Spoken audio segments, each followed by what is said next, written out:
एक बार फिर स्वागत है आपका ब्रेक के बाद। डॉक्टर जांगवाल इस वक्त हमारे साथ स्टूडियो में मौजूद हैं और लगातार चर्चा जारी है। डॉक्टर, ब्रेक के दौरान हम जो बात कर रहे थे कि टिनिटस की समस्या, आप कह रहे थे कि उस पर भी लोगों तक जानकारी जानी चाहिए। आमतौर पर इसे कोई ज़्यादा सीरियस नहीं लेता, लेकिन क्या ये सीरियस हो सकती है? सीरियस इसलिए हो सकती है कि अगर टेनिटस बहुत देर तक रहे और बहुत दिनों तक रहे, मतलब महीनों तक, सालों तक, जी, तो पेशेंट इरिटेबल हो जाता है और लॉस ऑफ हेयरिंग हो जाती है, सुनाई बंद हो जाती है। जी जी। तो सुनना बंद हो गया तो समझो फिर समस्या होगी ना उसके लिए। हर केस में ऐसा होता है? अगर टेनिटस ज़्यादा देर तक रहे तो होता है। टेनिटस क्या होता है कि एक हल्की सी रिंगिंग बेल जी। साउंड आपके कान में लगातार आती रहती है, टिंग, इस तरह की। जी जी।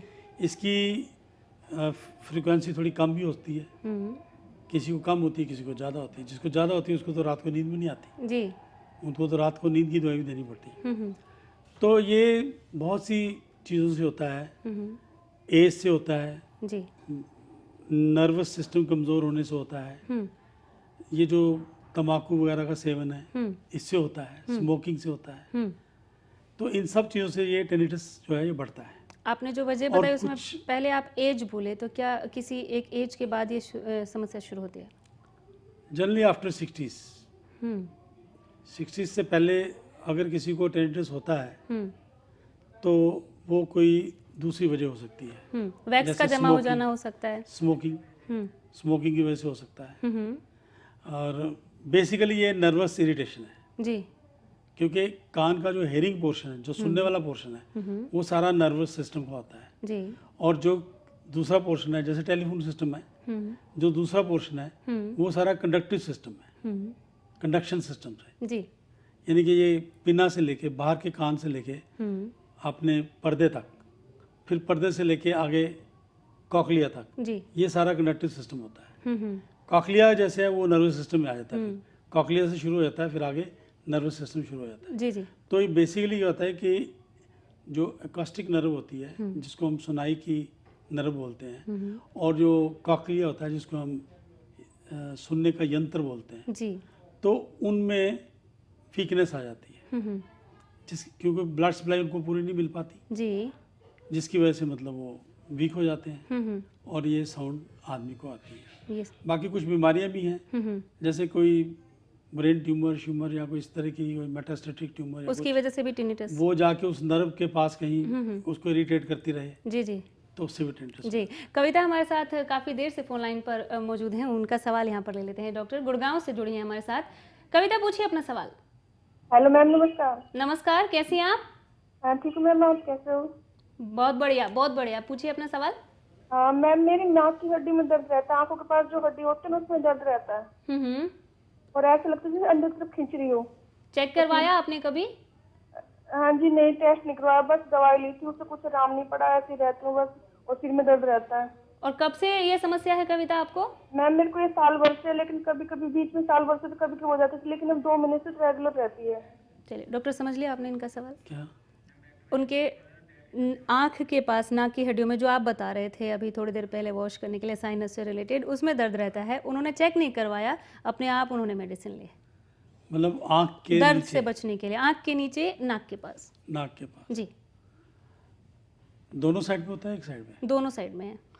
तो इनको मुझे लगता है बायलेटरल साइनस हो सकता है, बायलेटरल साइनस की प्रॉब्लम हो सकती है।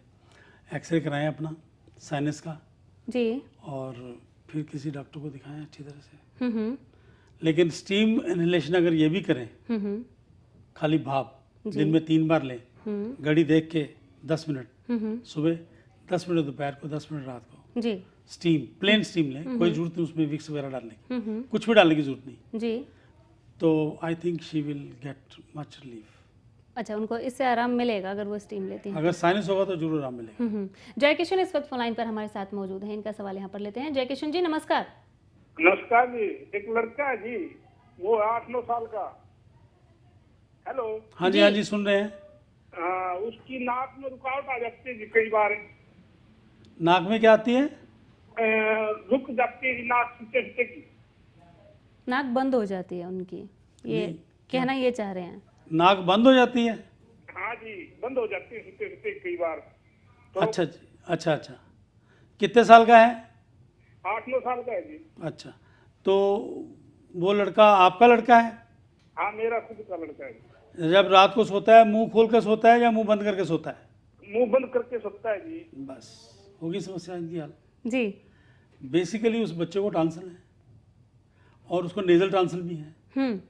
टांसल बॉडी में नाक के पीछे भी टांसल होते हैं। जी ये शायद आप पहली बार सुन रहे होंगे। जी। उसको नेजल टांसल बोलते हैं, एडिनॉइड्स बोलते हैं उनको। एडिनॉइड्स उनका नाम अलग है। टांसल जो होते हैं वो गले की साइड में होते हैं, गले की साइड में। लेकिन जो जीभ के पीछे भी टांसल होते हैं उनको हम लिंगुअल टांसल बोलते हैं। तो गले के चारों तरफ ना एक लिम्फाइड टिश्यू की मतलब एक रिंग सी बनी होती है, जिससे वो क्या करती है कि किसी तरह के भी जरासीम जो हम खाते हैं या कुछ हवा तो उनको रोक लेते हैं जी।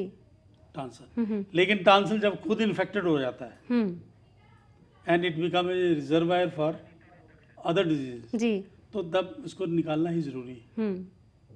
तो यहाँ पर उपचार ये है कि आप इस बच्चे को जी एडिनॉइड्स हैं, एडिनॉइड मीन नेजल टांसल, ठीक है। इसलिए ये बच्चा रात को मुंह खोल कर सोता है और जब उनमें स्वेलिंग हो जाती है इसकी नाक बंद हो जाती है, क्योंकि पीछे से नाक से इनके लिए उपचार क्या है डॉक्टर? इसका ऑपरेशन होता है। ऑपरेशन हाँ, इन्हें किसी करवाना। ENT डॉक्टर को दिखाइए और आगे इसका ठीक ठीक उपचार करिए। वैसे तो नेजल ड्रॉप डालने से ठीक हो जाएगा टेम्परेरी। चलिए, लेकिन डॉक्टर से कंसल्ट करना यहाँ पर आपके लिए बेहद जरूरी ENT वाले है। डॉक्टर। अभी समस्या गंभीर नहीं है, लेकिन आगे भगवान न करे ये समस्या गंभीर हो सकती है, तो आप जल्द से जल्द डॉक्टर के पास जाएं। रोहतक से एक कॉलर हमारे साथ फोन लाइन पर जुड़ गई हैं। अनीता नाम है इनका सवाल लेते हैं यहाँ पर। अनीता, पूछिए अपना सवाल। अनीता, आवाज आ रही है आप तक? लगता है इनके साथ हमारा संपर्क टूट गया, बहुत देर इनको इंतजार करना पड़ा, बुरा मान गई शायद। डॉक्टर, तमाम कॉलर्स को लेकर भी आपने जो बताया कि समस्या कब गंभीर हो सकती है, जिन्होंने जैसा भी सवाल पूछा, और डॉक्टर से कंसल्ट करना चाहिए, बीमारी क्या है और घर में बैठकर क्या उपचार कर सकते हैं। लेकिन क्या ENT से जितनी भी समस्याएं जुड़ी हुई हैं, जिनका भी हमने जिक्र किया, या इनके अलावा भी अगर एक आध जो रह गई हैं हमसे, आप चाहेंगे आप उन्हें भी बता दें। लेकिन क्या हर समस्या के लिए किसी भी डॉक्टर के पास जाया जा सकता है उपचार के लिए? कोई स्पेसिफिक डॉक्टर ही होते हैं? ऐसे है कि शुरू में तो आप किसी भी डॉक्टर के पास जा सकते हैं। जैसे आपका गला खराब है, नाक में है, तो आप ये नहीं कि भाई बहुत बड़ा डॉक्टर ढूंढना पड़ेगा आपको जी। You can not kill a mouse with a gun, right? बिल्कुल। तो ऐसे है कि आप किसी भी डॉक्टर को दिखा, लेकिन जब पर्टिकुलरली आप एक डिसीजन पे पहुंच जाते हैं कि मेरे नाक में ही समस्या है या मेरे कान में ही समस्या है, क्योंकि आजकल कॉकलियल ट्रांसप्लांट सर्जन भी हैं, जी जी, ठीक है ना, जो कॉकलिया पे ही काम करते हैं, सिर्फ कान में ही सर्जरी करते हैं। तो उनका जो है अगर किसी को कॉकलियर डैमेज है तो उनके पास जाना चाहिए। तो किसी की जैसे बच्चों के टांसल है तो ENT वाले के पास जाना चाहिए जी, किसी अच्छे सर्जन के पास। लेकिन यहाँ मैं एक समस्या के बारे में आपको कहना चाहूँगा कि उसमें कभी भी किसी को कोताही नहीं करनी चाहिए। छोटे बच्चों में एक बीमारी होती है जी, पंजाब में, हमारे उधर नॉर्थ इंडिया में उसको गलकोटू बीमारी बोलते हैं, यहाँ डिप्थीरिया बोलते हैं इंग्लिश जी में। जी जी, डिप्थीरिया वो बीमारी भी ऐसी होती है जैसे टांसल है।